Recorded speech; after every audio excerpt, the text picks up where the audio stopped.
Subscribe करें और bell दबाएं ताकि कोई खबर रह न जाए।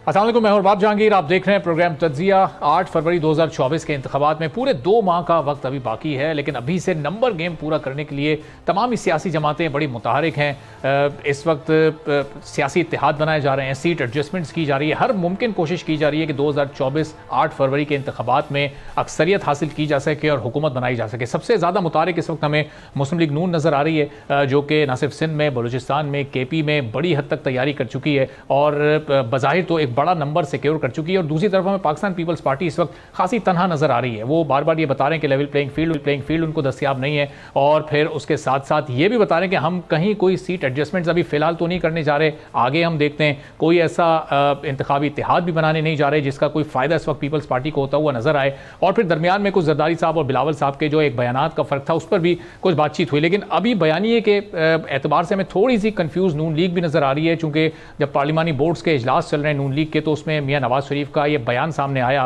कि हुकूमत बनाना हमारा मकसद नहीं है, बल्कि हमें तो इंसाफ चाहिए। हमारे साथ जो जुल्म हुआ, जो नाइंसाफ़ी हुई, तो इससे ऐसा लग रहा है कि वो वोट को इज्जत दो वाला बयानिया अभी भी मियां नवाज शरीफ साहब और मुस्लिम लीग नून के जहनों में मौजूद है, और इस बयानिए से मुकम्मल तौर पर वो पीछे हट नहीं सके हैं। तो अब क्या इसी बयानिए के साथ ये आगे चलते रहेंगे? और ये जो इस वक्त सीट एडजस्टमेंट्स हो रही हैं, किस जमात के लिए सबसे ज़्यादा फ़ायदेमंद साबित होंगी? किस सूबे में क्या सूरत हाल बनती नज़र आ रही है? अपने एक्सपर्ट से हम जानेंगे। आज बहुत ही मोअज़्ज़ज़ पैनल हमारे साथ मौजूद है। ज़मीर सीनियर तज्जियाकार, सीनियर साफ़ी हमारे साथ मौजूद हैं। मुजाहिद बरेलवी साहब सीनियर तज्जियाकार हैं, सीनियर साफ़ी हमारे साथ मौजूद हैं। और पाकिस्तान पीपल्स पार्टी की नुमाइंदगी करेंगे तैमूर तालपुर साहब, कुछ ही देर में हमारे साथ मौजूद होंगे। बहुत शुक्रिया मोअज़्ज़ज़ मेहमानों का। ज़मीर हैदर साहब, ये इस वक्त पंजाब से हम ज़रा शुरू करते हैं। पंजाब में नून लीग कह रही है कि हम तो क्लीन स्वीप करने जा रहे हैं। पाकिस्तान पीपल्स पार्टी के पास तो उम्मीदवार भी नज़र नहीं होंगे। पाकिस्तान पीपल्स पार्टी भी हमें इस वक्त मुल्क के कई हिस्सों में कैंपेन करती नज़र आ रही है, आवाम में जाती नज़र आ रही है, लेकिन पंजाब को इस वक्त क्यों इतना हल्का ले रही है पीपल्स पार्टी, और वहाँ पर कौन सी सियासी जमातों के दरमियान बड़ा मुकाबला होने जा रहा है? बहुत बहुत शुक्रिया अरबाब। मुजाहिद बरेलवी साहब को भी मेरा सलाम। हमारे बहुत सीखा है इनसे, हमारे सीनियर हैं। देखें, अगर पंजाब में आपको याद हो 9 मई से पहले के टाइम में अगर थोड़ा सा आप टाइम रिवाइंड करें और पीछे जाएं, तो आपको याद होगा कि आसिफ अली जरदारी साहब और बिलावल साहब पंजाब में बड़े एक्टिव रहे, और उस वक्त ये क्लेम सामने आ रहा था कि जी साउथ पंजाब तो बस आप समझ लें कि तकरीबन पूरा का पूरा जो है पाकिस्तान पीपल्स पार्टी के साथ है इस वक्त, और बाकी सेंट्रल पंजाब और अपर पंजाब की तरफ अब हम नज़र गाड़ रहे हैं। फिर 9 मई के वाक़यात हो जाते हैं, चलें वो तो हुए, लेकिन उसके बाद IPP बन जाती है। अब IPP बनने में भी कोई हर्ज नहीं था, लेकिन IPP के सरबराह बनते हैं जहांगीर खान तरीन साहब। अब आप जानते हैं कि उनका साउथ पंजाब से ताल्लुक़ है, पैसा उनके पास है, जहाज़ उनका उड़ता रहा है पहले भी, और दूसरा फिर रिश्तेदारियां, ताल्लुक और ताल्लुकदारी भी बहुत है। तो उसके बाद से मैंने एज सच सुना नहीं पीपल्स पार्टी की तरफ से कि जी शायद अभी भी उनका वो क्लेम वहीं पर है, और थोड़ी सी खामोशी पड़ गई। लेकिन अब लेटली, अब जब जरदारी साहब वापस वहां जाकर बैठे हैं, तो उसके बावजूद ये कि हमें सुनते कि जी पंजाब के कोई बड़े नाम जरदारी साहब से आकर मिलते और शामिल हो रहे होते, लेकिन पंजाब के हार्ट में बैठ के भी हम देख रहे हैं कि जी बलूचिस्तान के लीडर उनके साथ आकर शामिल हो रहे हैं। तो एक तो ये सूरत हाल है। अब सरप्राइज क्या है जो वो बार बार पीपल्स पार्टी क्लेम कर रही है, वो अब आने वाले दिनों में हम देखेंगे कि किस तरह के जलसे बिलावल भुट्टो या आसिफ अली जरदारी साहब पंजाब के बड़े शहरों में किस तरह के जलसे करते हैं। कोयटा में अच्छा जलसा किया, KP में भी अच्छी प्रेजेंस है, सिंध चलें हम मान लेते हैं कि उनका क्लेम है कि वो पहले से भी बेहतर परफॉर्म करेंगे। 2008 से बेहतर 13 में किया, 13 से बेहतर 18 में किया, और अब उनका क्लेम है कि हम 18 से भी बेहतर परफॉर्म करेंगे सिंध में। लेकिन देखिए, सबसे बड़ी वजह जो है पंजाब जो लूज़ किया वो 2008 से 13 की जब पीपल्स पार्टी की हुकूमत थी, और कुछ महीने जो है वो PMLN भी उनके साथ शामिल थी, और उसके बाद फिर राहें जुदा हुई और वो चार्टर ऑफ डेमोक्रेसी को लेकर आगे चल रहे थे। लेकिन हुआ ये कि राहें जुदा होने के बावजूद PMLN को पंजाब में बड़ा फ्री हैंड मिल रहा था।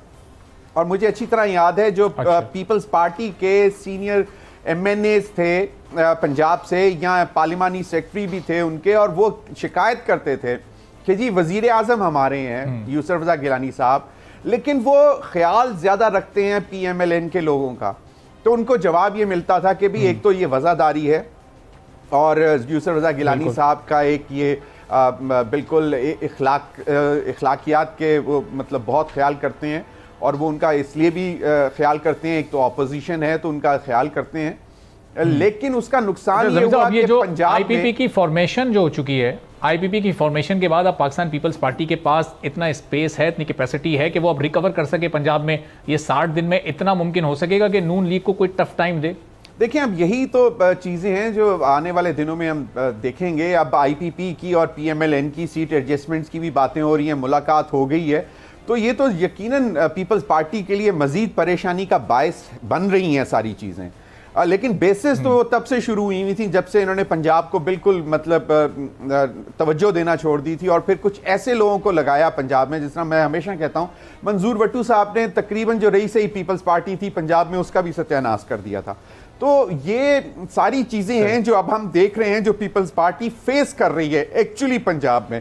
अब IPP ने डेंट मार दिया है, यकीनन साउथ पंजाब में मार दिया है। अब देखना यह है कि क्या बाकी सेंट्रल पंजाब और अपर पंजाब में पीपल्स पार्टी इस डेंट के बाद ये रिकवरी हो सकती है, नहीं हो सकती? जमीर साहब, ये मैं जरा वापस भी आपकी तरफ आता हूँ, जरा बरेलवी साहब का भी इस पर मैं पॉइंट ऑफ व्यू ले लूँ। जरा बरेलवी साहब, ये इस वक्त जो सूरत हाल है, न सिर्फ पंजाब में, सिंध में, KP में, बलूचिस्तान में, हर जगह हम नून लीग को बहुत मुतारिक देख रहे हैं। कहीं सीट एडजस्टमेंट हो रही है, कई लोग उनकी जमात में शामिल हो रहे हैं। तो ये वाला मामला में पाकिस्तान पीपल्स पार्टी के साथ नहीं नजर आ रहा। 8 फरवरी के इलेक्शन दरअसल PMLN versus Pakistan Peoples Party हैं, या फिर तमाम जमातें वर्सेस पीपल्स पार्टी होंगे? देखिए, तो मुझे नहीं पता, मेरे तो इनके वालिद हमारे वो थे दोस्त तैमूर तालपुर हैं, वैसे तो आपको चाहिए था, खैर उनका भी वर्जन लेते हम लोग, जो उन्होंने पीर पार्टी वाले आने वाले हैं अभी, बस 2-4 मिनट में आ रहे हैं, फिर मैं उनसे भी पूछूंगा उनसे ये बात। देखें, जमीर ने कुछ बातें कही, लेकिन उससे बड़ा सवाल ये है कि आज 2 माह रहते हैं, 8 फरवरी है, आज 8 दिसंबर है, तो कल तक जो है इलेक्शन कमीशन ने इलेक्शन के खिलाफ 17 दरख्वास्तें कबूल की हैं इंतखाबात के मुलतवी होने के सिलसिले। और आप वो हमें पता है कि किन लोगों ने की हैं, क्या उनका पस मंजर है, कोई तहसीलदार, कोई हवालदार, कोई पता नहीं मुकामी मुखबिर, पता नहीं कौन, जिनों के जरिए कराया गया। सवाल ये है कि जब चीफ जस्टिस ने ये कह दिया था, आपको याद होगा कि हम लोगों से तो कहा गया है ना, आप कहीं कुछ नहीं दीजिएगा, नीचे पट्टी भी मत चलाइएगा, हाँ बीवी से कह दिएगा कि इलेक्शन होंगे या नहीं होंगे।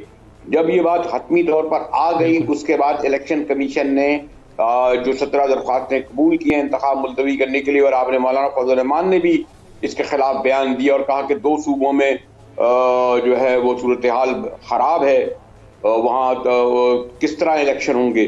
तो अभी तो इलेक्शन के होने पर सवाल उठाया जा रहा है, आखिर ये तो तौहीन की है उन्होंने अदालती फैसले की, इलेक्शन कमीशन ने तौहीन की है कि कागजात। अब अगर आज कल सुना गया, हफ्ता इतवार आ गया, यानी अब 11 तारीख को, तो आप 14 दिसंबर को इन्हें शेड्यूल देना है 54 दिन के लिए। 11 दिसंबर को दरख्वास्तें सुनेंगे तो 1-2 रोज में लगाएंगे या नहीं लगाएंगे? कबूल क्यों गई क्यों वहां से वो चैलेंज भी होंगी। तो इससे ज्यादा तो हमारे लिए ये तशवीशनाक बात है। इलेक्शन शेड्यूल जब आप देखें, हम देखते हैं 14 दिसंबर को कैसे देते हैं, तो ये क्या लोग बेवकूफ तो नहीं है? ये ज़मीर हैदर, हम जैसे लोग जब ये खबरें पढ़ते हैं तो हमें भी तशवीश होती है ना, जब एक कसीर रशाद अखबार बड़ी लीड भी लगाता है मौलाना की, और फिर इलेक्शन पे सवाल होता है कि मतलब सिक्योरिटी और फंड नहीं मिले, फंड मिल गए या नहीं। तो अभी तो ये वाज़ेह होना है। और जहाँ तक आप कह रहे हैं कि जी नवाज लीग, हम हमारे ज़मीर हैदर ने कहा, भाई उन्हें रोकने टोकने वाला कौन है? 21 अक्टूबर से लेकर आप देखिए कि मियाँ साहब को किस तरह फैसिलिटेट किया जा रहा है। ऑलरेडी ऐसा लगता है कि वो वजीर आजम है। अभी मैं देख रहा था, एक तरफ भाई बैठे हैं, दूसरी तरफ बेटी बैठी हैं। दूसरी पार्टियों को देखें उनके साथ क्या हो रहा है, अब मैं उसका जिक्र नहीं करूंगा इस वक्त। 10,000 कारकुन जेलों में, या तो जेर जमीन, या फिर वो नाअहल, या पार्टी छोड़ने पर मजबूर। क्या दुनिया की आंखों में झोल जाती रह सकती है? आप लोग अपनी फूल पैराडाइज में अहमकों की जन्नत में रहते हैं, जो ये गेम प्लानर हैं या जो इलेक्शन की मंसूबाबंदी कर रहे हैं, ये समाती कर रहे हैं। क्या इन्हें नहीं पता कि 2 करोड़ जब ये 40 लाख बज़ाहिर अगर ये आप भी ये कह रहे हैं कि ऐसा लग रहा है माहौल देख के और मनाजिर देख के कि ज़ाहिर कि नून लीग सबसे बड़ी जमात होने जा रही है, तो फिर ये इल्ज़ाम नून लीग पर क्यों लग रहा है कि ये इलेक्शन से भागना चाह रहे हैं? अगर इन्हीं के लिए राह हमवार हो रही है तो फिर ये इनको फिर भागने की फिर वजह क्या है? फिर तो ये जल्द अज जल्द चाहेंगे कि इलेक्शन हो और ये बरसर इख्तियार आ जाए। नून लीग सबसे बड़ी जमात है भाई। अगर अप्रैल से लेकर ज़मीर अर्ज़ से पूछिए, इनके बाद ज़्यादा फैक्ट फिगर होंगे, जितने भी ज़मीनी इलेक्शन हुए उसमें हारे हैं। जो 22 सिलेक्शन जो सीटों पे थे, उन 22 में से 18 सीटों पे हारे थे या नहीं हारे थे? लाहौर की तमाम नशिस्तों में शायद एक पे कामयाब हुए थे। तो ये कहते हैं आपने तबर बन लिया कि वो इलेक्शन जीतने जा रहे हैं। वो तो मेरा ये ख्याल है कि बज़ाहिर जो जैसे जो आपसे गुफ्तगू से जो एक परसेप्शन बन रहा है, वो जो परसेप्शन यही बन रहा है कि वो शायद इलेक्शन को भागे, क्योंकि बिलवास्ता हुकूमत तो उनकी है ना, और क्या चाहते हैं वो? क्या ये निगरान हुकूमत है? उनकी कार्बन कॉपी है ना, इन्हीं के नामजद करदा लोग हैं ना।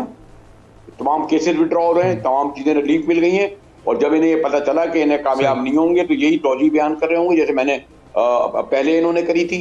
क्या कोई इस पार्लियामेंट ने बैठकर ये इख्तियार सदर से लेकर इलेक्शन कमिश्नर को नहीं दिया था कि इलेक्शन की डेट देगा? और उसूलन इनको 8 नवंबर को इलेक्शन कराने से 11 अगस्त को जब इन्होंने 3 महीने का करा था, किस कानून के जरिए? अभी भी तौहीन अदालत के मुर्तकब हुई है इलेक्शन कमीशन। आइन और कानून की इन्होंने तोड़ा है कि इन्होंने इलेक्शन नवंबर में नहीं कराए। अच्छा, कुछ नहीं किया तो मुझे ये भी जरा बता दीजिए, जमींदार को जरा ज्यादा इस पर दरक होगी कि अगर 8 फरवरी को भी इलेक्शन नहीं कराते तो क्या होगा? आइन खामोश है, बताइए ना।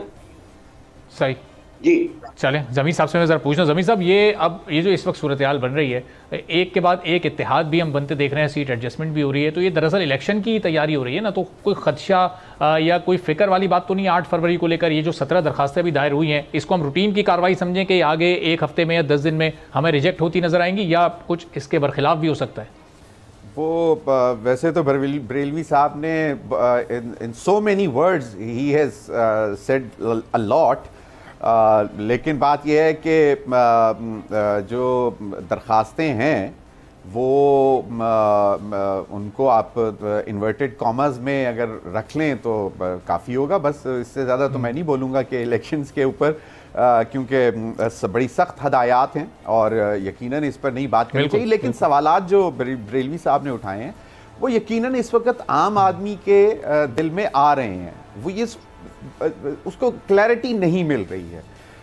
हालांकि आज ही इलेक्शन कमीशन की मैं स्टेटमेंट पढ़ रहा था कि उन्होंने कहा कि जी शेड्यूल आइंदा कुछ दिनों में जारी कर दिया जाएगा, और ये जितना भी इबाहम है खदशात और अफवाहों पर आप कान ना धरें। यकीनन ये मेरे ख्याल में स्टेटमेंट हमें एज ए फाइनल स्टेटमेंट लेनी चाहिए इलेक्शन कमीशन की। सुप्रीम कोर्ट की जो है वो डायरेक्शंस भी हैं, और हमें इस पर इबाहम नहीं करना चाहिए कि जी होंगे कि नहीं होंगे। लेकिन दिलचस्प बात यह है कि PMLN को कल याद आया कि जनाब हमने भी हल्का बंदियों के ख़िलाफ़ जो है वो उसमें ज़्यादती हुई है, हल्का बंदियों के ख़िलाफ़ हमने भी दरख्वास्त जमा करानी है। एक बड़े दिन हो गए, तो कल अचानक क्यों याद आ गया आपको? और फिर जो दरख्वास्तें जाना शुरू हो गई, अगले रोज़ इस्लामाबाद हाई कोर्ट में गई हुई थी एक दरख्वास्त कि जनाब इल्लीगल जो इमिग्रेंट्स हैं उनके नादरा ने शनाख्ती कार्ड बनाए, इल्लीगल कार्ड्स बने हुए हैं जिनकी तादाद बहुत ज़्यादा है, और उनमें से कुछ लोग तो वापस चले गए हैं, लेकिन जो हैं यहाँ पे क्या उनके शनाख्ती कार्ड कैंसिल हुए हैं, नहीं हुए हैं? और अगर नहीं हुए हैं तो आप उसमें बाकायदा लिखा हुआ था कि इलेक्शन कमीशन को कहें कि आप शेड्यूल जारी ना करें। अब ये दरखास्तें आ रही हैं, यकीनन लोगों के कंसर्न है। अगर मैंने इलेक्शन लड़ना होता तो मैं भी ये दरखास्त लेके जाता, लेकिन बड़ी दिलचस्प सी बात है कि कोई विर्क साहब थे जिनकी दरखास्त थी, और मेरा ज़ाती ख्याल है कि शायद KP में कोई विर्क नहीं होते हैं। तो ये कंसर्न तो ज़्यादा बलूचिस्तान का और KP का हो सकता है कि जी इलीगल इमिग्रेंट्स, जिसमें उसमें लिखा हुआ है कि 90% जो हैं वो इलीगल अफगानी थे जिनके कार्ड्स बने हुए, तो वो इन इलाकों में हैं। एक तो ये चीज़ है, चलें इस पर हम बात नहीं करते। और अब बाकायदा तौर पर सीट एडजस्टमेंट मुलाकातें PMLN की, अभी आपने बरेलवी साहब से पूछा कि क्यों लग ऐसे रहा है कि PMLN अभी फौरी तौर पर इंतखाबात नहीं चाहती, तो उसका भी एक तो रीज़न बताई, जो पिछले केयर टेकर सेटअप से पहले जो बीच में इंतखाबात होते रहे उनके रिजल्ट्स आपके सामने आते रहे, फिर यकीनन अच्छा ज़मीर साहब, PMLN के लिए ये तो हवाएं इल्ज़ाम तो पीपल्स ठंडी पार्टी हैं। उन पर लगा रही है कि नून लीग इंतखाबात से भाग रही है, जबकि हम देख रहे हैं वो 15 साल बाद चौधरी शुजात से मिल लिए, MQM से हाथ मिला लिया, मौलाना साहब से बात कर ली, तो वो तो पूरी तैयारी कर रहे हैं, वो तो अपने नंबर सिक्योर कर रहे हैं 8 फरवरी के लिए। अरबाब, ऑप्टिक्स जो हैं वो बड़ा मैटर करते हैं पाकिस्तान में, तो ये तो इनको रखना पड़ेगा ताकि एक जो अगर उनके ऊपर तनकीद हो रही है या एक ही जमात अगर कर रही है तो कम से कम उसको वो दिखा तो सकें कि जी हम तो सीट एडजस्टमेंट्स की भी बातें कर रहे हैं, हम मुख्तलिफ पार्टियों से मिल रहे हैं। सबसे पहला जो उन्होंने मार्का मारा वो बलूचिस्तान का मारा, तो वो तो यकीनन ऑप्टिक्स तो उन्होंने रखने हैं ऐसे। लेकिन बात यह है कि जो जिस तरह बरेलवी साहब ने बात की कि खौफ है, यकीनन PMLN के लिए हवाएं ठंडी हैं, लेकिन बीच में गर्म आग के भगोले भी उनको लग रहे हैं। उनको लग रहा है कि तत्ती हवा भी हमें लग सकती है, तो खौफ तो है। तो उसका अभी तक किस तरह ऑन ग्राउंड जो है, अगर आप चले जाएं तो बहुत सारी चीज़ें आपके सामने आ जाती हैं, तो उसकी वजह से शायद है। लेकिन पीपल्स पार्टी वाहिद एक ऐसी जमात है जिसने पहले भी कंटेस्ट किया इस बात को कि 90 दिन से एक्सीड नहीं करना चाहिए था। फिर खैर वो काउंसिल ऑफ कॉमन इंटरेस्ट में जाके बैठ गए और उनको उस वक़्त शायद जो हमें चीफ मिनिस्टर सिंध उस वक़्त के जो थे उन्होंने कहा कि एश्योरेंस ये दी गई थी कि जी 6 नवंबर या इसके लगभग हो जाएंगे और हमारे पास अब बहुत डिजिटलाइज हो चुका हुआ इलेक्शन कमीशन, तो हमें इतना ज़्यादा वक्त नहीं लगेगा, तो आप फिक्र ना करें। लेकिन उसके बाद फिर तारीख बहुत देर की आई, 8 फरवरी की आ गई, चलें शुक्र है। और अब 8 फरवरी को इंतखाबात होंगे। ज़मीर साहब, 90 दिन वाला जो इलेक्शन का मामला था, पीपल्स पार्टी का मुतालबा, वो अपनी CEC में उन्होंने जरदारी साहब के सुपुर्द ये मामला कर दिया था कि इस मामले को वो टेकअप करेंगे, लेकिन उसके बाद तो उस मामले पर कोई हिकमत अमली, कोई स्ट्रैटेजी, कोई line of action Peoples Party का नजर ही नहीं आया। उसके बाद खामोशी हो गई मुकम्मल। नहीं, लेकिन वो यही पे इंतजार कर रहे थे ना कि जी हमें तारीख तो दे देना, और हल्का बंदियां जो उन्होंने करनी थी इलेक्शन कमीशन ने, तो वो ये कहते हैं कि हमारे साथ जो है उन्होंने गलत कमिटमेंट की थी। लेकिन चलें, देर आयद दुरुस्त आयद वाली बात है, इसलिए पीपल्स पार्टी भी अब इस बात पर बज़िद है कि अब बस अब 8 फरवरी ही डेट है और अब उसी तारीख को इंतखाबात होने हैं। तो एक ये जमात है और एक वो जमात है PTI जो जोर दे रही है कि जी नहीं, बस अब फौरी इंतखाबात होने चाहिए, पहले भी बहुत ताख़ीर होगी, अब 8 फरवरी तो बस दी डेट है। So I think this should be the date, और इसको किसी को इस पर खदशात का इजहार नहीं करना चाहिए। और लेकिन दरखास्तें भी आ रही हैं, सब कुछ आ रहा है। सही, तो अब बरेलवी साहब ये सूरत हाल बताएं, 8 फरवरी को वो PDM जैसी ही बनेगी कि वो 11, 12, 13 जमातों पर मुश्तमिल एक हुकूमत होगी, या इसमें पाकिस्तान पीपल्स पार्टी शामिल नहीं होगी? ज़ाहिर है माइनस PTI हुकूमत बननी है अगर वो अपने नंबर्स नहीं पूरे कर सके। तो फिर ये जो मामलात हमने उस दौर में जिस तरह चलते हुए देखे, तो फिर ये अगली असम्बली भी ऐसी चलेगी, 11, 12 जमातों का ये एक मिक्सचर होगी, इसमें हर जमात शामिल होगी, 1-2 जमातों को छोड़कर? आप बहुत आगे की बात कर रहे हैं। मैंने जो ज़मीर हैदर ने कुछ मेरी बातों को इंडोर्स भी किया। हम तो बुनियादी बातें कर रहे हैं ना कि मतलब अभी तक इंट्रा पार्टी इलेक्शन, एक पार्टी के इलेक्शन कमीशन ये तय नहीं कर सका कि वो इलेक्शन तस्लीम करे या ना करे, वो पार्टी इसे लेगी ना नहीं लेगी, उसको बल्ले का निशान मिलेगा ना मिलेगा, और वो पार्टी कोई तांगा पार्टी तो है नहीं। एक सूबे में 2 बार वो असम्बलियों में आ चुके हैं, पंजाब में जीत चुके हैं, पास्ट में उनकी अगर 55 नशिस्तें थी तो उस पार्टी को मौलाना फजल रहमान की जो बड़ा हैवी वेट आप कहते हैं, जिनकी ना गालिबन सूबे में क्या नशिस्तें और कौमी में नहीं है। तो मकसद ये कि वो जो कहा है कि अभी जनाब ये जो मैंने आपसे जो आखिरी बात कही थी, 2 करोड़ 40 लाख नौजवान वोटर इंक्लूड हुआ है, और अगर कोई गेम प्लानर और सॉरी टू से ज़मीर को भी पता है, ये जो 2.25 करोड़ नए वोटर, साथ में जो इन्होंने ये समझ रहे कि जैसे ये पहली बार इलेक्शन लड़ रहे हैं। भाई 85 से तो बैठे हुए थे हमारे मियाँ साहब पंजाब में, ऐसे ही है ना, पहले अगर जमाती इलेक्शन पर कितनी बार आए गए। पीपल्स पार्टी सिंध में कितने सालों से बैठी है। अब तो ये बताए साहब, हम सेहत के लिए करेंगे, हम तालीम के लिए करेंगे, हम लोगों को रोजगार देंगे, हम महंगाई कम करेंगे, हम फला करेंगे। उनसे पूछो कि भाई अपने अपने दौर में तुम छोड़ के क्या गए थे? सारा मलबा अभी तक उसी एक ही जमात पे गिराए जा रहे हैं जो 3 साल के लिए आई और अब जवाब देने के काबिल भी नहीं है। तो ये एक मेरा ये कि इनको ये नहीं पता कि जनाब ये लोगों को क्यों बेवकूफ समझते हैं। ये आपका हारी वोटर नहीं है 25 करोड़ आवाम, ये आपके वो जो जाति उमरा की जो है वो कौम नहीं है जो बैठे हुए हैं, जो उनके हाली मवाली जो आपको सुन रहे हैं सर झुकाए बैठे हुए। हैरत होती है कि दो मेन स्ट्रीम पॉलिटिकल पार्टियां में, जब मैं बड़े सीनियर लोगों को सर झुकाए बैठता हूँ, ज़मीर अजहर को पता है कि हम लोग जो छोटी छोटी तंजीमों में काम करते थे या अपनी मीटिंगें करते थे, अपने दफ्तर में बैठ के 6 बातें करते थे तो 3 लोग इख्तलाफ कर रहे होते थे यंग खड़े होकर। ये तो छोटी जगहों में होता था। ये कौमी पार्टियां, कोई इनके कन्वेंशन हुए, कोई इनके प्रोविंशियल कमेटी, कोई अच्छा इनकी सेंट्रल कमेटी के नाम मुझे बता दें ज़मीर अजहर कितने हैं, इनकी प्रोविंशियल कोई कन्वेंशन हुए, इनकी प्रोविंशियल कमेटी के नाम बता दें, इनके ओहदेदारों के नाम बता दें। आप आज जो चलिए उसको आप करें, जो कुछ इलेक्शन कमीशन का काम है, लेकिन बाकी पार्टियों का भी तो हमसे पूछे ना, ये क्यों बेवकूफ समझ रहे हैं गेम प्लानर के लोग नहीं सवाल उठाएंगे। पेंडोरा बॉक्स खुलेगा। देखिए जिस दिन इलेक्शन का शेड्यूल ऐलान हुआ, जिस दिन जो है इंतखाबी जलसे शुरू हुए, फिर आप देखिएगा कि जिन लोगों को जो मंजरनामा ये बनाए बैठे हैं, इलेक्शन में मंजरनामा बना के नहीं होता।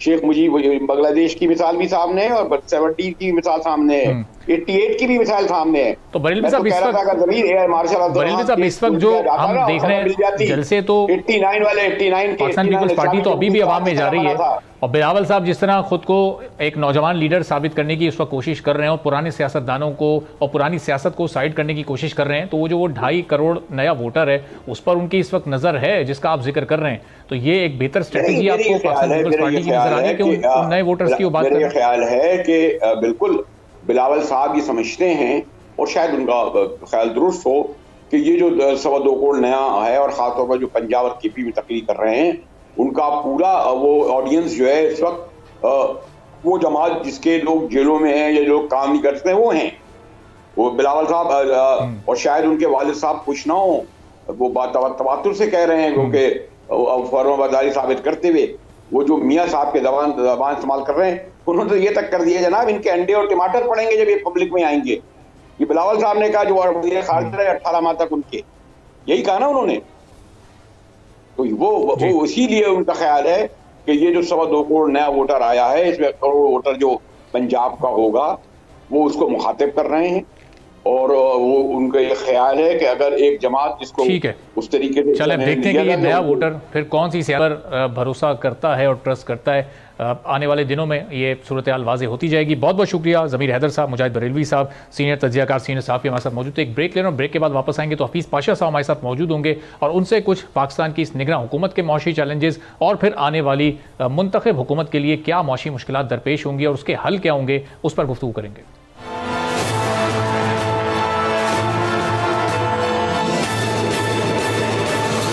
एक बार फिर आपको प्रोग्राम में खुशामदीद कहेंगे। और पाकिस्तान के इकोनॉमिक इंडिकेटर्स और फिगर्स जो इस वक्त सामने आ रहे हैं वो बहुत ही बेहतर हैं। हम ओवरऑल पाकिस्तान की इकोनॉमी में एक इस्तेहकाम आता हुआ देख रहे हैं। SIFC के थ्रू जिन प्रोजेक्ट्स पर काम हो रहा है, ज़ाहिर उसके असरात आहिस्ता आहिस्ता थोड़ा सा आगे चलकर मजीद वाज़ेह हो जाएंगे। लेकिन इस वक्त पाकिस्तान की इंडस्ट्री को कुछ मुश्किलात का सामना ज़रूर है। और हम ये देखते हैं कि एक तरफ तो वज़ीर सनअत और तिजारत की तरफ से बयान सामने आता है कि हम एक्सपोर्ट्स को $50 अरब तक अगले 5 साल में ले जाने का टारगेट रखते हैं। लेकिन लोकल पर हमने देखा कि कराची के एक्सपोर्टर्स को प्रोटेस्ट करना पड़ा और उस प्रोटेस्ट के नतीजे में अब उनके गैस कनेक्शंस भी काटे जा रहे हैं। तो अब अगर ये सूरत हाल रहेगी तो एक्सपोर्ट को कैसे बढ़ाया जा सकेगा, फिर SIFC के थ्रू जो सरमायाकारी आ रही है उसके ओवरऑल क्या असरात मुरतब होंगे। IMF की जो ये किस्त अभी दिसंबर में आनी थी $70 करोड़ की, ये जो डिले हुई है, क्या इससे पाकिस्तान की इकॉनमी पर कोई फर्क पड़ेगा या नहीं। हफीज़ पाशा साहब सीनियर हमारे साथ मौजूद हैं, उनसे इस बारे में गुफ्तगू करेंगे। हफीज़ साहब बहुत शुक्रिया प्रोग्राम के लिए, आपने वक्त निकाला। ये सबसे पहले तो IMF की जो इंस्टॉलमेंट ये $70 करोड़ की आनी थी, ये इम्कान जाहिर किया जा रहा था कि दिसंबर के फर्स्ट वीक तक की आ जाएगी, लेकिन अब ये मामला जनवरी के सेकंड वीक तक चला गया है। तो ये एक रूटीन की कार्रवाई है या इससे मजीद भी आगे जा सकता है और इसका कोई ओवरऑल इम्पैक्ट पाकिस्तान की इकॉनमी पर क्रिएट होगा? बिस्मिल्लाहिर्रहमानिर्रहीम। देखिए, ये जो इस वक्त साल का जो आपका एक सिलसिला होता है कि एंड ऑफ द ईयर छुट्टियां होती हैं, क्रिसमस, न्यू ईयर वगैरह, और दूसरी तरफ जो उनकी बोर्ड मीटिंग्स हो रही हैं अगले 2 हफ्ते में, बेशुमार मुल्क हैं इस वक्त जो IMF प्रोग्राम में हैं। अब आपको तो सुन के ये भी पता चला होगा कि बांग्लादेश भी इस वक्त IMF प्रोग्राम में। अब इसलिए मेरा ख्याल ये कि कुछ डिले हुआ है, इसलिए कि पाकिस्तान का प्रोग्राम जो है वो छोटा है कंपैरेटिवली और सिर्फ तकरीबन 9 महीने के लिए है। तो इंशाल्लाह अगले महीने आप देखेंगे कि मेरे ख्याल से एक फॉर्मेलिटी है, अप्रूवल हो जाएगी और हम आगे चलेंगे। सही। और सर चलें, ये सेकंड इंस्टॉलमेंट तो आ जाएगी, फिर थर्ड इंस्टॉलमेंट के लिए हमें मजीद इंतजार करना पड़ेगा और शायद वो जो हमारी आने वाली इलेक्टेड गवर्नमेंट होगी फिर वो उसी के रिजीम में वो सामने आएगी। और अगर नेक्स्ट प्रोग्राम के लिए हमें अप्लाई करना है, जो कि अभी से केयर टेकर गवर्नमेंट तैयारी भी कर रही है, उसकी नेगोशिएशंस भी और वो सारे मामला फाइनलाइजेशन भी फिर वो इलेक्टेड गवर्नमेंट के दौर में हम होते देखेंगे। ये बात ये है कि इस वक्त जो सेकंड रिव्यू ड्यू है वो फरवरी के एंड तक, और उस वक्त तक तो इलेक्शंस तकरीबन हो जाएंगे, मगर जो परफॉर्मेंस है वो तो नवंबर के एंड से फरवरी के एंड तक का देखा जाएगा। तो इसमें यकीनन मेरे ख्याल से जो हमारे इस वक्त केयर टेकर गवर्नमेंट के खास तौर पे जो सिविल सर्वेंट्स वगैरह हैं उनका रोल रहेगा। यकीनन जो आखिरी इंस्टॉलमेंट है वो उसमें हमारी जो भी नई मुंतखब हुकूमत आएगी उनका 100% रोल होगा। सही। और सर जो इस वक्त केयर टेकर गवर्नमेंट की जो इस वक्त परफॉर्मेंस है, हम देख रहे हैं कि IMF की टेक्निकल टीम आई हुई है, उनसे FBR अपने प्लान्स शेयर कर रहा है, हम टैक्स नेट को, टैक्स कलेक्शन को बढ़ाने की बात कर रहे हैं, हम एक्सपोर्ट को $50 बिलियन तक ले जाने की बात कर रहे हैं। तो ये सब प्रैक्टिकली पॉसिबिलिटीज़ हैं ये आने वाले चंद सालों में, या फिर ये बस केयर टेकर गवर्नमेंट के बयानात की हद तक ही महदूद है? आगे इलेक्टेड गवर्नमेंट आएगी, इलेक्टेड गवर्नमेंट जब आएगी तो उसकी अलग प्रायोरिटीज़ होंगी। देखिए बात यह है कि इसमें कोई डाउट नहीं है कि अगर आप कहें कि हमारे बदन का खून क्या है तो इकोनॉमी का, तो वो दो चीजें हैं, एक तरफ रेवेन्यू और दूसरी तरफ बरामदात। तो यकीनन ये दो टॉप प्रायोरिटी एरियाज हैं और इस पे काम यकीनन हमारे केयर टेकर गवर्नमेंट कर रही है। और अलबत्ता उनके पास बहुत कम वक्त है और उनके जो पावर्स हैं वो भी महदूद है, वो फाइनेंस बिल वगैरह नहीं ला सकते, इसलिए असेंबली इस वक्त नहीं है।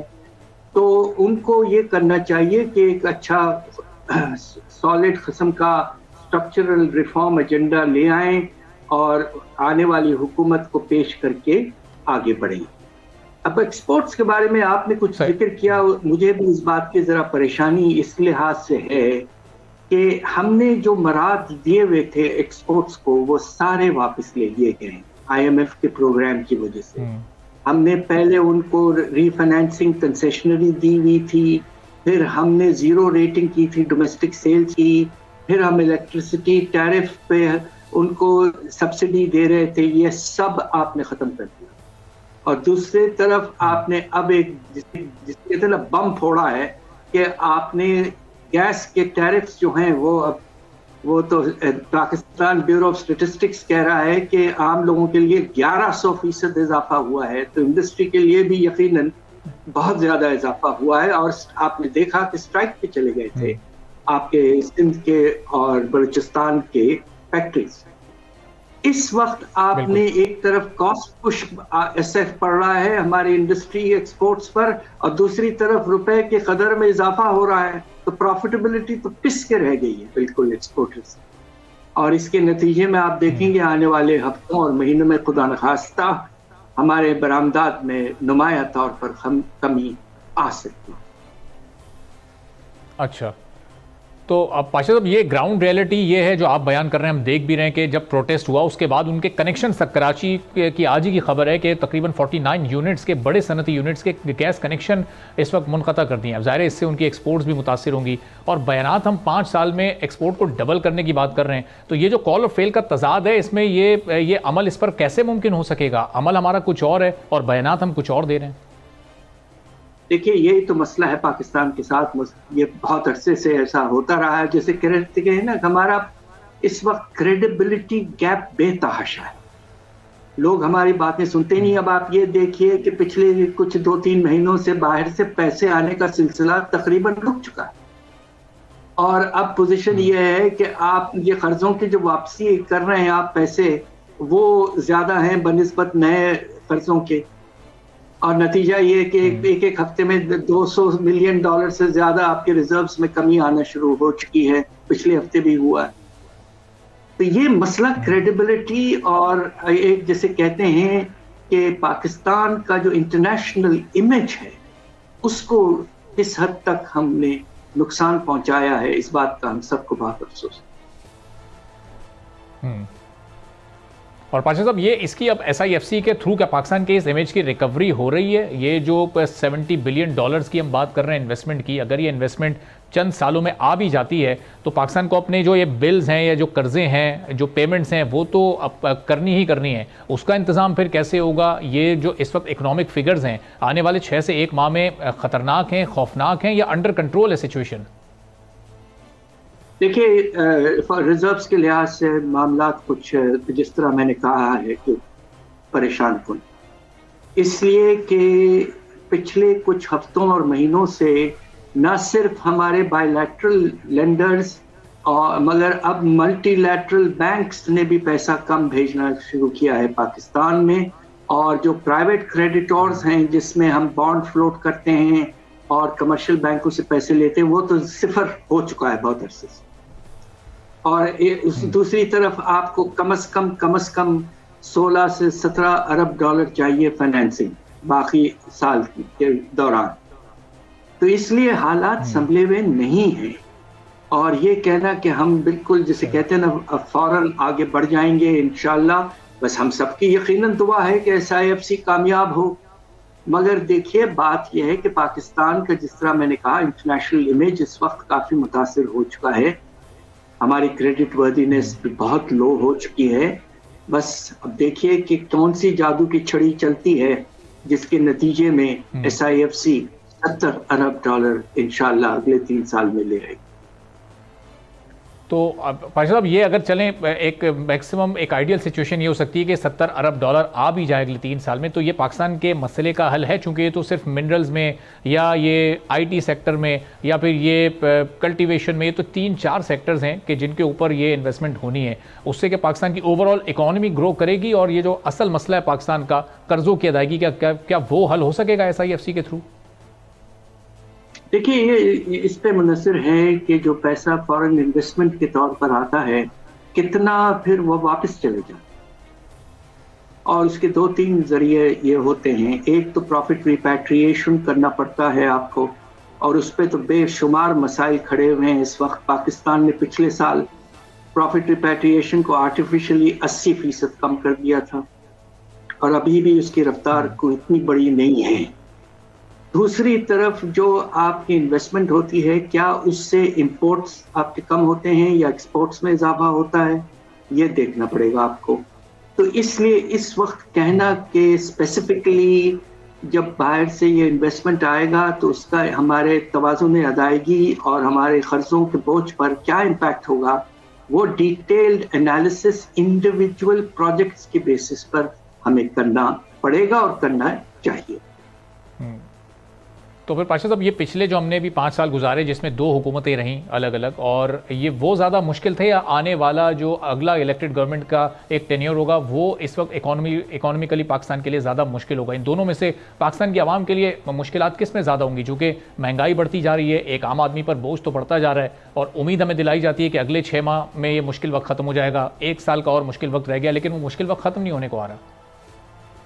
इसकी वजह यह है कि देखिए, आपको बाहर जो पैसों की वापसी करनी है, अदायगी करनी है, वो जो रकम है वो बढ़ता जा रहा है, 20-25 अरब डॉलर तक पहुंच चुका है। अब आपको जब ये स्टैंड बाय फैसिलिटी कम होता है, तो अगर आपको बैंक्रप्सी से बचना है तो फिर आपको फिर से एक IMF के प्रोग्राम में जाना पड़ेगा 3 साल के लिए, एक एक्सटेंडेड फंड फैसिलिटी, ताकि कम से कम IMF की छतरी तो मौजूद हो। तो IMF सख्त से सख्त होता जा रहा है। अब आप देखिए कि गैस और बिजली के निर्खों में आसमान तक का इजाफा किया गया है। तो आने वाले प्रोग्राम जो है वो बहुत ही सख्त होगा, और इसलिए इस वक्त ये कहना कि हालात संभल जाएंगे, ये मैं समझता हूँ कि बहुत प्रीमेच्योर है। और हमें अब देखना है कि हमारे आने वाली नई हुकूमत जो है इलेक्शंस के बाद, उनका क्या प्लेटफॉर्म है, क्या रिफॉर्म एजेंडा है, क्या वो मैनिफेस्टो में क्या क्या लिखते हैं, ये सब देखना बहुत ज़रूरी पाकिस्तान के लिए और हमारे लोगों के लिए हो चुका है। पाशा साहब, अब अगर आने वाली हुकूमत को हालात संभालने हैं और अगले 2-3 साल में पाकिस्तान के इकोनॉमिक इंडिकेटर्स को बेहतर बनाना है, तो उसके लिए आपकी कुछ तजावीज़, कोई सजेशंस के फिर किस तरह के वो रिफॉर्म्स लेकर आएँ, क्या उनकी इंटेंशन हो, क्या उनकी प्रायोरिटी हो? देखिए, मैंने जिस तरह कहा है कि हमारे बदन का जो खून है वो 2 चीज़ों में है जी। एक तो रेवेन्यूज में और दूसरा बरामदात। ये 2 ऐसी चीजें हैं जिससे अगर इजाफा नुमाया तौर पर होता है तो बदन में फिर से आप देखेंगे कि एक तरह से ताजगी और स्ट्रेंथ वापस आ जाएगी इकोनॉमिक कंडीशंस। अभी तक ऐसा हुआ नहीं है। आपके एक्सपोर्ट्स गिरते गए हैं पिछले कुछ सालों से, और दूसरी तरफ आपको तो सुन के हैरत होगी, यकीनन पता भी होगा कि हमारा टैक्स टू जीडीपी रेशियो 11-11.5% से गिर के 9.5% पे आके गिर पड़ा है, जबकि ये कम से कम 15% होना चाहिए। हमने बेशुमार कंसेशन, रिलीफ वगैरह अपने एलीट को दिया हुआ है, तो ये निजाम तो चल नहीं सकता। अब वक्त आ गया है, इसमें फंडामेंटल चेंजेस की जरूरत हो चुकी है। अब बस हम दुआ करते हैं कि किसी ना किसी तरीके से चेंजेस और हंगामी बुनियादों पर ये रिफॉर्म्स करनी पर। शुक्रिया हफीज़ पाशा साहब, माहिर माशियात हमारे साथ मौजूद थे। पाकिस्तान की इकोनॉमी को किस तरह से बेहतर बनाना है, अपनी तजावीज़ और सजेशन भी उन्होंने आने वाली हुकूमत की इकोनॉमिक टीम को दी। एक ब्रेक ले रहे हैं, ब्रेक के बाद वापस आएंगे। एक और बड़ा अहम मौजू है जिस पर गुफ्तगू करनी है।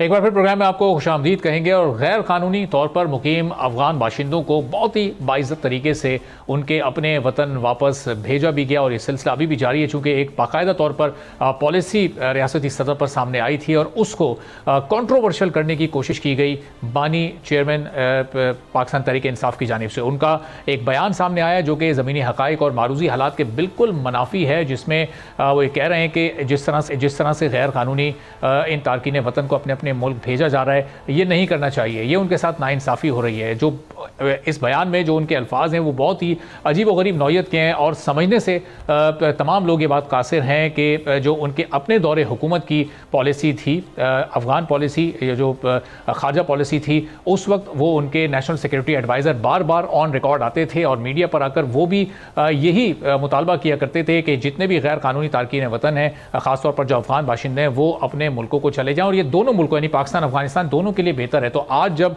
अमली तौर पर यह कदम उठाया गया और उस पर अमल भी हो रहा है, तो इस पूरे अमल को सबूताज करने की और इस पूरे अमल को मुतासिर करने की कोशिश उनकी जानिब से की जा रही है। अब इस पूरी सूरत पर हम गुफ्तगू करते हैं। खुर्रम रोकड़ी साहब इस्तेहकाम पाकिस्तान पार्टी के सीनियर रहनुमा हमारे साथ। तो खुर्रम साहब, जब ये पॉलिसी गुज़िश्ता हुकूमत में भी थी, लेकिन अफसोस की बात है कि उस पर अमल नहीं हो सका। National security adviser Moeed Yusuf ने कई टीवी इंटरव्यूज़ में इस पॉलिसी से मुतालिक बात की और डिमांड की अफगान लोगों से, और अभी जिनको भेजा गया वो तो गैर कानूनी थे। जो रजिस्टर्ड अफगान शहरी हैं वो तो पाकिस्तान में मौजूद हैं और बड़े प्रोटोकॉल के साथ, बड़ी इज्जत के साथ वो यहाँ पर रह रहे हैं। इस पूरे अमल को क्यों कंट्रोवर्शियल करने की कोशिश की जा रही है इस वक्त? सर, ज्यादती है, शदीद ज्यादती है, क्योंकि ये पॉलिसी इन्होंने अपने दौरे हुकूमत के अंदर ना सिर्फ बनाई बल्कि उसको इम्प्लीमेंट करने के लिए उन्होंने पूरी कोशिश की। नहीं की तो उनकी अपनी मर्जी है। और आज जब ये काम हो रहा है, पहले हमने ये देख रहे हैं कि ये काम पाकिस्तान के लिए हो रहा है या किसके लिए हो रहा है, और पाकिस्तान ये काम क्यों कर रहा है। आपकी इकोनॉमी, आपका लॉ एंड ऑर्डर और फिर अफगानिस्तान के अपने हालात अब स्टेबल हो गए हैं और हमने पूरी मेहमान नवाजी की, पूरा इकराम किया और उन भाइयों को आज they are going back safely और पूरे इज्जत एहतमाम के साथ उनको वापस भेजा जा रहा है अपने मुल्क में। अच्छा, मुझे ये बताएं हम करें क्या, यानी ये चाहते क्या है? हमारा जो नौजवान बच्चा है उसको क्यों टारगेट ये करते हैं, उसको क्यों ये इमोशनल के साथ खेल के उनको पाकिस्तान के खिलाफ करने की ये कोशिशें करते क्यों हैं? इनकी अपनी जो इलीट है उनको कहना अपने बच्चे बुला लें यूरोप से और यहाँ पाकिस्तान में शिफ्ट करें, बल्कि चमन बॉर्डर पे लेके जाके भेज दें। और वहां पे करना क्या चाहिए इन लोगों को कि पाकिस्तान की हेल्प करें और जो अरबों रुपए इकट्ठा किया हुआ है उसके साथ उनकी वापसी को आसान कर दें। यानी मुझे अफसोस, या किसी भी शख्स को अफसोस ऐसे होना चाहिए कि हमारे मुल्क के इन हालात के वक्त इस तरह की चीज को इमोशनल प्ले करके आप किसका फायदा कर रहे हैं और आप नुकसान किसको पहुंचा रहे हैं। और आप पाकिस्तान की खारजा पॉलिसी को, जो आपने खुद अपने वक्त में आकर उसको एक्सेप्ट भी किया और उसको प्रमोट भी किया, आज जब अमली जामा पहनाया जा रहा है और हुकूमत एक ऐसा काम कर रही है कि जिससे पाकिस्तान की स्टेबिलिटी जुड़ी हुई है। यानी इन चीजों के ऊपर इंक्वायरी होनी चाहिए। बच्चे हैं, नौजवान हैं पाकिस्तान के, अब ये लिसानियत का कार्ड, ये असबियत का कार्ड, ये कौमियत का कार्ड, इस मजहब के कार्ड, और फिर तकसीम दर तकसीम, अपने मुल्क को तकसीम, अपनी कौम को तकसीम, अपने बच्चों को तकसीम, और फिर हमारे जो बच्चे हैं उनको उन इमोशंस के साथ खेल के उनके हम करना क्या चाहते हैं अपने बच्चों के फ्यूचर के साथ। हमारे मुल्क के लिए ये एक बेहतर फैसला था जो आपने किया। अफगानिस्तान के हालात स्टेबल हो गए और अफगानिस्तान के लोग जो यहाँ पर आए हुए थे, और ये कुछ थोड़ी तादाद में नहीं थे, एक बहुत बड़ी तादाद है जिनका पाकिस्तान ने हर लिहाज से, पाकिस्तान ने एक भाई के तौर पर, हर लिहाज से एक बेहतरीन हमसाये के तौर पर काम किया, और आज वो वापस जा रहे हैं। जो सबसे सोर पॉइंट है वो है आपका सी पैक की बहाली, और इंशाल्लाह आने वाले दिनों में Pakistan, Afghanistan, central Asian states में सी पैक की बहाली। हमने पिछली हुकूमत के वक्त सी पैक का मुकम्मल तनज़्ज़ुल ही देखी और सी पैक को बंद कर दिया गया। हम तो ये सोचना चाहिए कि आज हम सी पैक की बहाली करें। हमारा जो हालात जा रहे हैं, जैसे इकोनॉमी अपग्रेड हो रही है, गवादर तक जाए, सी पैक अफगानिस्तान से गुजरता हुआ सेंट्रल एशिया जाए, हम तो अफगानिस्तान को, अपने पड़ोसी ममालिक को और खुद को एक बेहतर इकोनॉमी की तरफ, एक बेहतर फ्यूचर की तरफ देख रहे हैं। इंडिया को तकलीफ है इस चीज के साथ शदीद, उन ममालिक को तकलीफ है जो पाकिस्तान की और अफगानिस्तान की अपग्रेडेशन नहीं देखना चाहते। तो हम कर क्या रहे हैं, किसकी मदद कर रहे हैं हम ऐसे बयानात इस मौके के ऊपर? बिल्कुल। और खुर्रम साहब, अगर ये आज भी इस फैसले पर अमल दरामद आज भी ना होता, या अगर मजीद डिले हो जाता, तो जाहिर है इसका नुकसान पाकिस्तान को, पाकिस्तान की इकोनॉमी को होता। कई दहाइयों से ये लाखों की तादाद में लोग यहाँ रह रहे हैं, तो ये आज नहीं तो फिर कब होना था? कितने अरसे तक इनको यहाँ रखा जाता? मतलब ये इस बयान का मकसद क्या है? सर, अच्छा डिसीजन है, और तमाम पाकिस्तानियों को जिनको मालूम है कि ये डिसीजन हुआ, ये बेहतर है। अफगानिस्तान के हमारे भाइयों का वापस अपने वतन जाना बहुत जरूरी है। ये एक अच्छा डिसीजन है। इसको कंट्रोवर्शियल करना फिर एक एंटी स्टेट और पाकिस्तान के खिलाफ एक नई कार्रवाई है। That's what I conclude. जी सर। अच्छा जी, और तो ये फिर अब ये बताएं कि ये इस तरह के बयानात से एक ऐसे मामले को जिसमें पाकिस्तान का फायदा है, पाकिस्तान की इकोनॉमी का फायदा है, ये इसका मकसद है क्या इस वक्त, जब आज 2 महीने बाद इलेक्शन है, सिक्योरिटी के पहले ही बड़े चैलेंजेस हैं? सर वही कह रहा हूं ना, इमोशंस के साथ खेलना है, आग लगानी है, असबियत का, लिसानियत का कार्ड खेलकर हर वो चीज जिस पर रसूलुल्लाह सल्लल्लाहु अलैहि वसल्लम ने लानत की है, हर वो मुअज़्ज़िज़ कौम जिसने तरक्की की है, जो इन असूलों को जानती है, हम उन तमाम अक़वाम को आप देख लें, अपने आप को देख लें, पाकिस्तान को देख लें, जिस बुनियाद पर हम हैं उसको देख लें, उसके खिलाफ ये अगेन एक चाल है, अगेन एक खेल खेला जा रहा है, और क्या कहा जाएगा इसमें। और ये जिस तरीके से ये पूरा अमल हुआ है, यानी जितने पुरअमन तरीके से और बाइज्जत तरीके से लोग गए, शायद ही दुनिया में कहीं और हमने इस तरह होता देखा हो, जिस तरह हमारी अफवाज की कोशिशें, जिस तरह इस निगरान हुकूमत ने काम किया, बाकी सारे स्टेक होल्डर्स ने मिलकर जिस तरह इस पूरे प्लान को अमली जामा पहुँचाया, तो शायद काबिल तहसीन है, खिराज तहसीन पेश करना चाहिए कि उसमें कोई हालात ख़राब नहीं हुए, किसी को कोई शिकायत नहीं हुई। सर बात यह है कि यही तो रोना है कि हम अपने मुल्क के साथ करना क्या चाहते हैं। हम अपनी नेक्स्ट जनरेशन का बेटर फ्यूचर देखना चाहते हैं। हम सी पैक और इन बड़े मंसूबों को अमल दरामद में मंसूबों को पाया तकमील तक लेना चाहते हैं। हम रीजन में तरक्की को ख्वाहिशमंद मुल्क हैं इस वक्त, और हमारी पॉलिसी मुल्क की इस वक्त यह है कि अफगानिस्तान अपग्रेड होगा। हम क्यों भूख अफलास और फिर उन इश्यूज को लेके आना चाहते हैं जिसके ऊपर डिस्ट्रक्शन और नफरतों के बीज क्यों बोना चाहते हैं अपने मुल्क को नुकसान पहुंचा के। हम जायज जो चीज है उसको कंट्रोवर्शियल क्यों करते हैं ये लोग? बिल्कुल। और जो रजिस्टर्ड लोग हैं, जो रजिस्टर्ड अफगान हैं या दूसरे शहरी हैं, रजिस्टर्ड लोग तो पाकिस्तान में बिल्कुल बाइज्जत तरीके से रह रहे हैं, उन्हें तो कहीं कोई प्रॉब्लम नहीं है, उन्हें तो कोई निकलने को नहीं कह रहा। मेरे इलाके में कोटचाना कैंप है, रजिस्टर्ड अफगान जो के लेजिटिमेट रह रहे हैं, वो सारे आज भी रह रहे हैं, हमारे पास रह रहे हैं, हमारे भाई हैं, तमाम रह रहे हैं। या तो वो रहे हैं जो इलीगल रह रहे थे, और वो भी बहुत अरसा से रह रहे थे। आप अपना एक बोझ किस हद तक बर्दाश्त कर सकते हैं? आप अपनी हालत देखें, अपनी इकोनॉमी देखें। आप एक स्टेज पे आके, अफगानिस्तान में आज हालात बेहतर हो रहे हैं, आप रीजनल सिक्योरिटी और रीजनल अपग्रेडेशन इकोनॉमी की बात कर रहे हैं, आप उनको वापस भेज रहे हैं, और फिर आप उनकी भी स्टेबिलिटी सोच रहे हैं कि सी पैक जब चलेगा अफगानिस्तान से जाएंगी, सेंट्रल एशियन स्टेट पे जाएंगी, बड़े लेवल के ऊपर बड़े काम आप सोच रहे हैं, लेकिन उनको क्यों सैबोताज किया जाए? क्यों ये क्यों करते हैं ये लोग? और जितना ये इस वक्त अमन अमान के लिए ज़रूरी है, चूंकि आगे 2 महीने बाद इलेक्शन का भी सिलसिला होना है, तो ये इस मौके पर इसकी अहमियत कितनी है कि ज़ाहिर है आपको अमन कायम रखना है ऐसे हसास इलाके कि जहाँ कार्रवाइयाँ होती थी और उसमें फिर इनमें लोग भी मुलविस होते थे इस तरह के, तो ये तो अमन अमान की बेहतरी के लिए आपके बड़े बेहतरीन इक़दाम इस वक्त उठाए गए हैं। सर बात यह है, इंडिया के जो इस वक्त इश्यूज हैं, पाकिस्तान की अपग्रेडेशन और पाकिस्तान जिस तरीके से खित्ते के अंदर उठ रहा है, जो बड़ी बड़ी चालें इस वक्त इस मुल्क के खिलाफ चली जा रही हैं, हम कहते हैं कि यार आप भी उन चालों का क्यों हिस्सा बनते हैं? आप बताएं तो सही, आप किस मिशन पर हैं? आप चाहते क्या हैं इस मुल्क के साथ? आप हमारी नेक्स्ट जनरेशन, हमारे बच्चों, आप उनकी बेहतर इकोनॉमी की क्यों नहीं बात करते? आप ये क्यों नहीं फिक्र करते कि जो जा रहे हैं, आप ये करते कि इनको चाहिए था कि उनकी वापसी की बहाली के लिए को बेहतर काम कर देते? चाहते क्या हैं हम? ये यानी मेरे इस वक्त आपके मेरे मुल्क में जो हालात हैं उनको हमने स्टेबल करना है, या इन लोगों की वजह से हमने अपनी पब्लिक को, जो बच्चे हमारे जो नौजवान बच्चे हैं, वो क्यों उनको ये खराब करते हैं और किस लिए ये नफरतों के बीज बोने के चक्कर के अंदर हैं? ये मुल्की लेवल के मामले हैं। वो एक दूसरे मुल्क के लोग थे, हमारे साथ रह रहे थे, हमने हर भलाई की, हमने उनके साथ भाइयों वाला वक्त गुजारा, हमारी हर की हुई नेकी को ये क्यों अपनी इन गंदी साजिशों के साथ खराब कर रहे हैं? क्यों? और खुर्रम साहब आखिर में ये भी बताइएगा कि ये जब अभी ये बयान तो आ गया, लेकिन जब अपना दौरे हुकूमत था उस दौर में जो पॉलिसी थी वो तो बिल्कुल यही थी जिस पर अभी इस पॉलिसी पर जिस पर अमल हुआ है, तो अपने दौर में ना अमल किया गया, बार बार मुतालबा करते थे उस पर अमल करने का।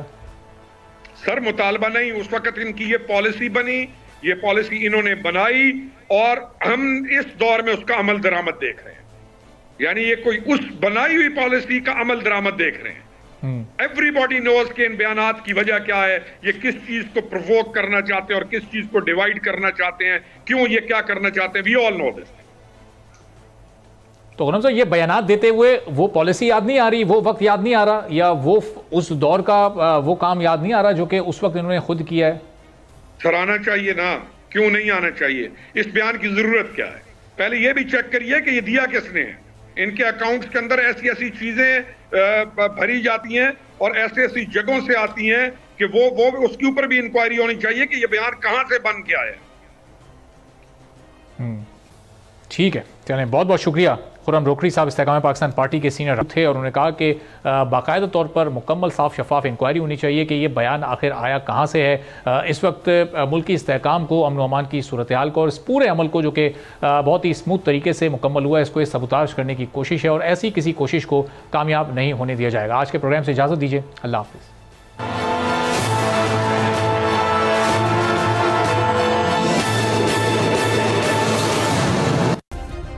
सब्सक्राइब करें और बेल दबाएं ताकि कोई खबर रह न जाए।